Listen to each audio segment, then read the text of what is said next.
restons fidèles à ces valeurs. La parole est à monsieur Xavier Breton. Merci, Monsieur le Président. Madame la ministre de l'Éducation nationale, notre pays vient d'être confronté à un terrible défi. Ce sont nos valeurs essentielles qui ont été attaquées et ce sont ces valeurs que nos compatriotes ont défendues par leur mobilisation exceptionnelle. La défense de ces valeurs passe aussi par l'école. Nous avons tous été très choqués par les incidents qui sont venus perturber les minutes de silence dans de trop nombreux établissements scolaires. Et nous voulons redire à cette occasion tout notre soutien aux enseignants qui ont été confrontés à ces provocations. Madame la ministre, la semaine dernière, vous vous étiez engagée, ici même, à ce que des sanctions soient prises. Pouvez-vous, aujourd'hui, nous indiquer avec précision quelles sanctions ont été appliquées et quelles suites ont été données, notamment auprès des parents, car nous sommes particulièrement attachés à la responsabilité des familles. Au-delà de ces incidents, c'est aussi la question de la transmission des valeurs de notre pays qui est posée à notre République. Depuis trop longtemps, les notions d'effort, de mérite et d'autorité ont été dévalorisées, voire même contestées. Ainsi, au moment de la loi Peillon, dite de refondation de l'école, la proposition du groupe UMP d'inscrire les notions de goût de l'effort et de respect de l'autorité avait été rejetée.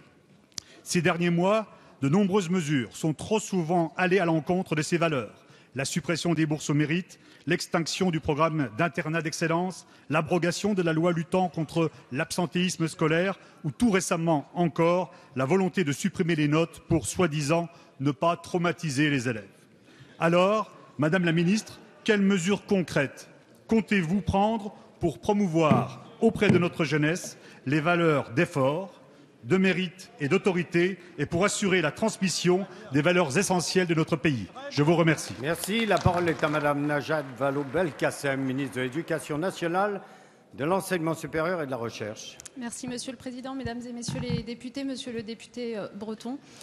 Je n'ai pas le cœur à polémiquer, je pensais que personne ne l'avait ici. Je m'en tiendrai donc aux réponses de fond. Comme je vous l'ai dit la semaine dernière, un certain nombre d'incidents se sont fait jour, en effet, dans les établissements scolaires suite à la minute de silence et aux discussions engagées après les événements tragiques d'il y a 10 jours. Aucun de ces incidents, aucun, n'a été, je le disais, laissé sans suite. Des sanctions ont eu lieu et j'étais d'ailleurs vendredi après-midi dans un établissement, un lycée à Châteauroux, dans lequel un incident grave, une agression s'était déroulé. Et je peux donc me faire l'écho des mesures précises qui ont été prises par la direction de l'établissement à notre demande. Sanctions disciplinaires avec un conseil de discipline convoqué en présence des parents. Sanctions judiciaires puisque le dossier avait été transmis à la justice et que les 3 auteurs de l'agression ont été mis sous contrôle judiciaire. Et puis bien sûr, suite pédagogique, suite éducative, parce que nous en avons besoin dans les établissements scolaires, dont la vie continue le lendemain. Et il est important que pour l'ensemble des élèves, ceux qui sont mis en cause comme les autres qui regardent ces incidents, il y ait en effet des échanges, un dialogue et un apprentissage de la vie en commun. Je pense que nous serons d'accord sur ce sujet. Oui, nous devons renforcer les moyens des enseignants et des établissements pour faire respecter les règles, pour faire respecter l'autorité. Cela fera partie des mesures que j'annoncerai dans quelques jours.